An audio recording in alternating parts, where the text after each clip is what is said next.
हम लोग कल की कथा में सुने कि जिस प्रकार से झूला कितनी ही तेजी से आगे पीछे क्यों न जाए, हर बार वह सम स्थिति में आता ही है। अर्थात जहाँ से झूले की रस्सी बंधी है उसकी सीध में एक बार आता ही है, उसी प्रकार प्रत्येक क्रिया के बाद समता आती है, जिसको अक्रिय अवस्था कहते हैं। पहली क्रिया के अंत तथा दूसरी क्रिया के आरंभ के बीच और प्रत्येक संकल्प तथा विकल्प के बीच यह समता आती है। अब अगर वास्तविक दृष्टि से देखा जाए तो झूला चलते हुए भी निरंतर समता में ही रहता है, अर्थात झूला आगे पीछे जाते समय भी जहाँ से झूले की रस्सी बंधी है उसकी सीध में ही रहता है। इसी प्रकार जीव भी प्रत्येक क्रिया में समता में ही स्थित रहता है। परमात्मा से उसकी एकता निरंतर रहती है। क्रिया करते समय समता में स्थिति न दिखने पर भी वास्तव में समता रहती ही है। जिसका कोई अनुभव करना चाहे तो जब वह क्रिया समाप्त होती है तो अनुभव हो जाता है उस समता का। यदि साधक इस विषय में निरंतर सावधान रहे तो उसे निरंतर रहने वाली समता या परमात्मा से अपनी एकता का अनुभव हो जाता है। जहाँ कर्तृत्व नहीं है तो कर्तृत्वाभिमान को मिटाने के लिए दो बातें, प्रतीति और प्राप्त। ये प्रतीति और प्राप्त का भेद हम लोगों को समझना है। प्रतीति क्या हुआ? जो दिखता है पर मिलता नहीं, वही प्रतीत हुआ। तो कर्तृत्वाभिमान, कोई भी कर्म हम कर रहे हैं तो उसका अभिमान जो हमको हो जाता है कि मैं ही कर रहा हूँ, इसको मिटाना बहुत जरूरी है, क्योंकि उसकी यही तो आसक्ति है। ये परमात्मा के को प्राप्त करने में बाधा पहुंचाती है और जीव को बांध देती है। तो इस कर्तृत्वाभिमान को मिटाने के लिए दो चीजें हैं। एक तो प्रतीति है। तो प्रतीति क्या हुआ? जो दिखता है पर मिलता नहीं, उसे प्रतीति कहते हैं। और जो मिलता है वह दिखता नहीं, उसे प्राप्त कहते हैं। देखने सुनने आदि में आने वाला प्रतिक्षण परिवर्तनशील संसार प्रतीति है, क्योंकि वो दिखता है लेकिन मिलता नहीं। संसार में जितने भी चीज देखने सुनने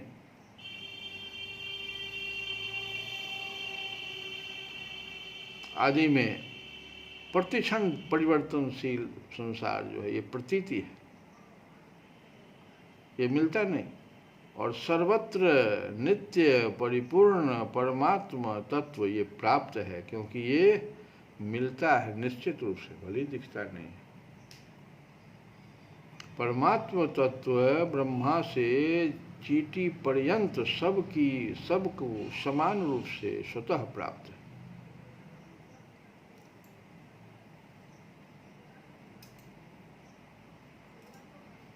तो प्रतीति जो है वो देश काल वस्तु व्यक्ति क्रिया आदि से माने हुए संबंध, किसी देश से हम संबंध बना लिए हैं, काल से, वस्तु से, व्यक्ति से, क्रिया से, ये माना हुआ संबंध, अर्थात आसक्ति के कारण ही नित्य प्राप्त परमात्मा तत्व का अनुभव नहीं होता है। ये प्रतीति में आसक्ति का नाश होते ही नित्य प्राप्त परमात्मा तत्व का अनुभव हो जाता है। अतः आसक्ति रहित होकर जो प्रतीति है अपने कहलाने वाले शरीर आदि पदार्थ को प्रतीत संसार मात्र की सेवा में लगा देने से ये प्रतीत जो है शरीर आदि पदार्थ का प्रवाह प्रतीति संसार की तरफ ही हो जाता है और स्वतः प्राप्त परमात्मा तत्व शेष रह जाता है। तो इस प्रकार से कोई भी साधक ये प्रतीति और प्राप्त ये दो चीज़ों को अगर समझ ले, दोनों का भेद समझ ले, तो कर्तृत्वाभिमान नहीं उसको हो पाता है और परमात्मा तत्व को वो प्राप्त हो जाता है, क्योंकि कर्तृत्वाभिमान ही आसक्ति के कारण होता है। देश काल वस्तु व्यक्ति क्रिया आदि में जो आसक्ति हो जाती है। तो आसक्ति, प्रश्न उठा कि आसक्ति रहित होकर कर्म करने, अर्थात अपने लिए कोई कर्म न करने से, कोई व्यक्ति अगर आसक्ति रहित होकर कर्म करे तो परमात्मा को प्राप्त हो चुका है। ये अर्जुन पूछ दिया भगवान से। इसका उत्तर हमको बताइए कि कोई ऐसा व्यक्ति का उदाहरण दीजिए जो कि आसक्ति रहित होकर कर्म किया हो और परमात्मा को प्राप्त हो चुका। तो कहते हैं भगवान कि जनकादयः हि कर्मणा एव संसिद्धम् आस्थिता। राजा जनक जैसे अनेक महापुरुष भी कर्मयोग के द्वारा ही परम सिद्धि को प्राप्त हुए थे। लोक संग्रहम संपश्यन्नपि कर्तुम एव रसि। लोक संग्रह को देखते हुए भी तुम भी अर्जुन अगर निष्काम भाव से कर्म करके उसके योग्य बना लो, अर्थात अवश्य तुम जो है तुमको भी परमात्मा तत्व प्राप्त हो जाएगा। यहाँ पर जनक जी का उदाहरण दिया गया। राजा जनक जैसे गृहस्थाश्रम में रहकर, वो गृहस्थाश्रम में थे, वैसे तो परम सिद्धि को प्राप्त हुए अनेक लोग थे, क्योंकि लिखा हुआ जनकादयः, राजा जनक जैसे अनेक महापुरुष। तो और कौन कौन से हुए?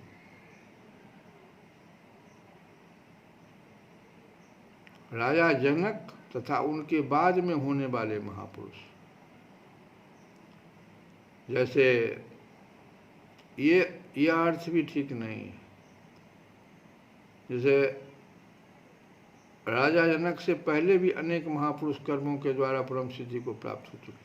सूर्य, वैवस्वत, मनु, राजा इक्ष्वाकु, ये सब भी परम सिद्धि को प्राप्त हो चुके थे। राजा जनक गृहस्थाश्रम में रहकर निष्काम भाव से सब कर्म करते हुए परम सिद्धि को प्राप्त हुए महापुरुष। कर्मयोग बहुत पुरातन योग है। राजा जनक से पहले भी ये था और बाद में भी, जिसके द्वारा राजा जनक जैसे अनेक महापुरुष परमात्मा को प्राप्त हो चुके हैं। अतः वर्तमान में तथा भविष्य में भी यदि कोई कर्मयोग के द्वारा परमात्मा को प्राप्त करना चाहे तो उसे चाहिए कि वह मिली हुई प्राकृत वस्तुओं, जो शरीर आदि है, प्रकृति से शरीर मिला है, मन इंद्रिय सब जितने भी हैं, इसको कभी अपनी और अपने लिए न माने। ऑफिस का जो उदाहरण दिया गया कि जैसे कार्यालय में काम करते हैं, वहाँ जो कार्यालय से सामान मिलता है वो कार्यालय कार्य के लिए मिलता है। ठीक इसी प्रकार से प्रकृति से जो हमको मिला हुआ है शरीर आदि, उसको कभी अपनी और अपने लिए न माने, कारण कि वास्तव में वे अपनी और अपने लिए है ही नहीं, संसार की और संसार के लिए ही है। इस वास्तविकता को मानकर संसार से मिली वस्तुओं को संसार की ही सेवा में लगा देने से सुगमता पूर्वक संसार से संबंध विच्छेद होकर परमात्मा प्राप्ति हो जाती है। यह कर्म योग जो है परमात्मा प्राप्ति का सुगम है, श्रेष्ठ है और स्वतंत्र साधन है, इसमें कोई संदेह नहीं। भगवान कहते हैं कि यह जो है मार्ग कर्मयोग का आसक्ति निष्काम भाव, आसक्ति से रहित निष्काम भाव से अगर कोई कर्म करे वर्णाश्रम के अनुसार, तो परमात्मा प्राप्ति आसानी से उसको मिल जाता है। ये स्वतंत्र साधन है, श्रेष्ठ साधन है। और इस चीज़ को हम लोग कल भी समझने की कोशिश करेंगे। आज एक भजन विनय पत्रिका से ही कि हरि तुम बहुत अनुग्रह कीन्हो, हरि तुम बहुत अनुग्रह कीन्हो। साधन धाम विबुध दुर्लभ तनु, साधन धाम विबुध दुर्लभ तनु, मोहि कृपा कर देनो, हरि तुम बहुत अनुग्रह कीन्हो, हरि तुम बहुत अनुग्रह कीन्हो।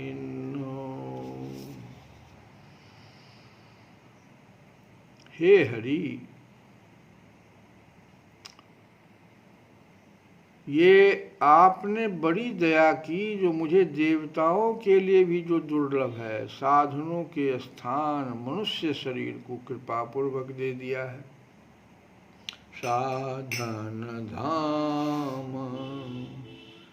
विबुध दुर्लभ तनु, साधन धाम विबुध दुर्लभ तनु, मोहि कृपा करि दीनो, हरि तुम बहुत अनुग्रह कीन्हो, हरि तुम बहुत अनुग्रह कीन्हो। श्री राम जय राम जय जय राम, श्री राम जय राम जय जय राम, श्री राम जय राम जय जय राम, श्री राम जय राम जय जय राम, श्री राम जय राम जय जय राम, श्री राम जय राम जय जय राम, श्री राम जय राम जय जय राम, श्री राम जय राम जय जय राम, हरि तुम बहुत अनुग्रह कीन्हो। श्री कृष्ण गोविंद हरे मुरारे, हे नाथ नारायण